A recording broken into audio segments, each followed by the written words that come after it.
That's right. We're making it. What's going on, guys? It is Mr. C, the Cook and Teach. Today, I've got something special for you. We are making sourdough bread. Here's how we make it. You're gonna wanna start off with some starter, okay? Get yourself some starter, get yourself a mixing bowl. You're gonna wanna go ahead and take about a half a cup of that starter and put that into our mixing bowl. Get a spatula here, get all that good stuff out there. Okay, I'll do a little bit more there. All right, now next, you're going to want about 1.5 cups of warm water. I like to flirt between 110, 115, using a meat thermometer here to get our measurement, and we are sitting perfectly at 110. Into that it goes. Next, get yourself a spatula, and we're going to want to incorporate the water and the starter together.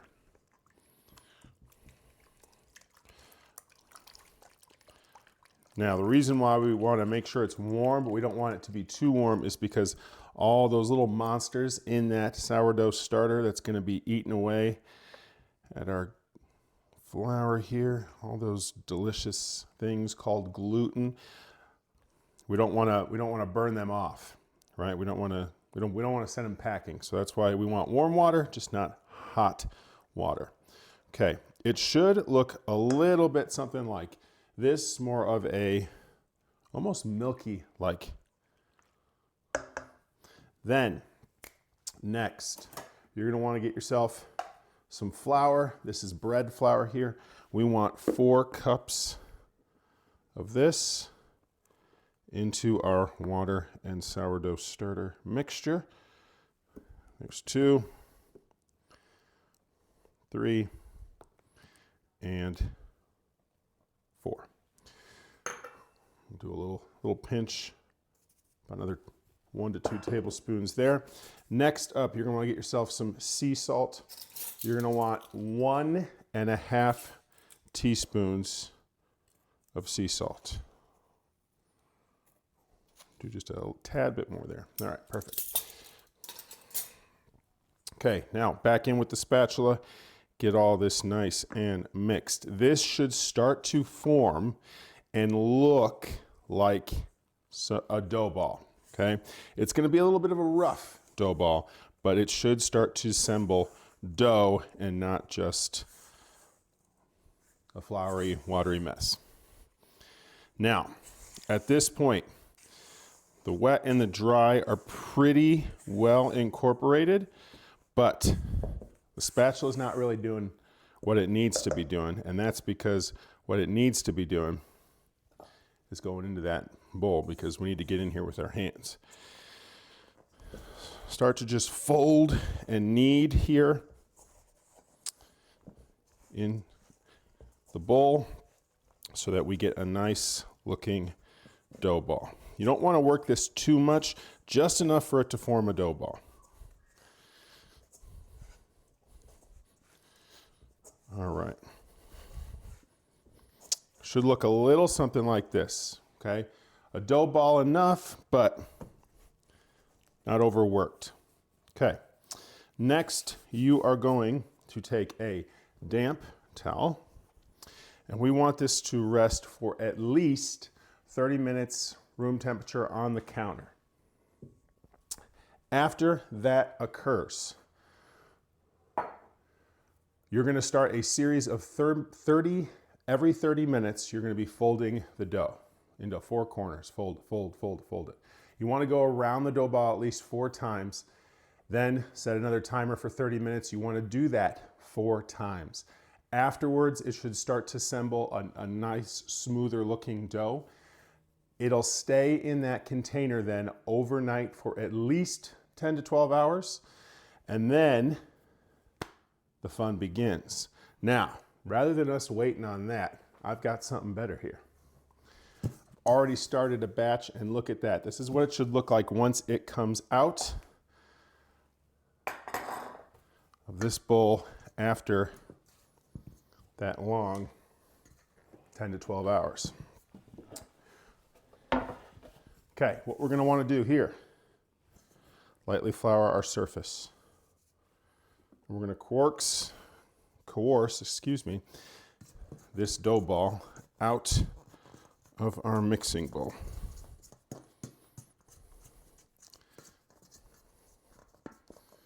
Okay, all right, yeah. Here we go.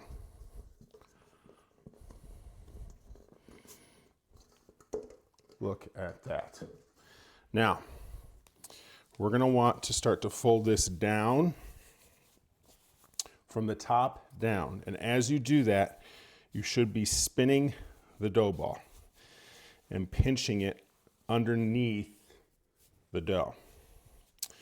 We're doing this to create tension on the outside here and allow those little buggers inside, all those tiny little guys, start eating away. This smells fantastic. Now, after you've done about a series of pinching and rolling, we're going to leave this here on the counter 30 minutes to do a little rise. It shouldn't double in size, but you should see that it has risen a little bit more than what it looks like now. I will come back and check on you in 30 minutes. We are back. It's been 30 minutes. This has had time to rise just a little bit. We're gonna go ahead and do the same thing we did before. We're gonna go ahead and pull down from the top, pinch and roll. Pull down from the top, pinch and roll. Pull down from the top, pinch and roll. Trying to make this as tight of a nice little ball as possible. All right. Now, I've got a proofing basket over here. Dusted it with flour. It's going to go into that proofing basket and into the refrigerator. And yes, for all those you wondering, I am aware that this is Enterprise on my apron. Don't ask. All right, we are looking good here. Now, into the proofing basket it will go.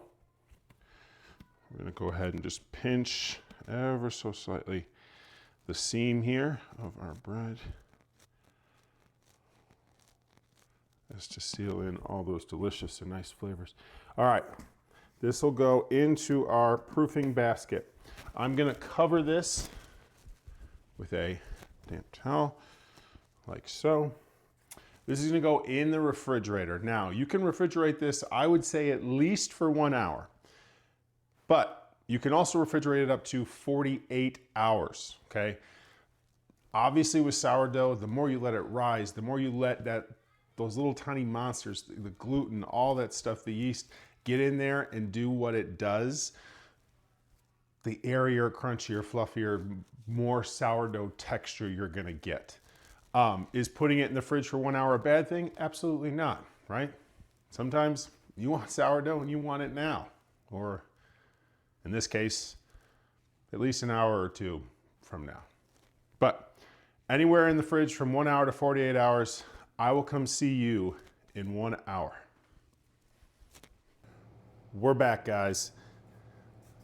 I took the bread out of the refrigerator. It's been in there for about an hour.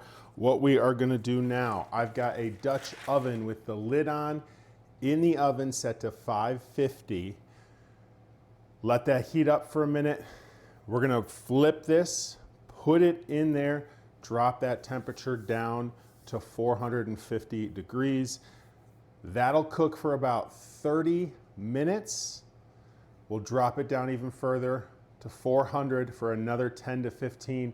And when it is done, this house is gonna smell like a warm bakery, and that crispy, unctuous bread will be done and ready for us to try. So, flip our sourdough over and look at this. That is a perfectly round piece of sourdough. Take a sharp knife. All we're gonna do really quick, make a quick X And this bad boy is ready to go. All right, we're gonna toss it in the oven. I will see you when that sourdough comes out. What is going on, guys? Look at this. Sourdough came out perfectly crispy, crunchy. Take a look at this cross section. This was one for the books.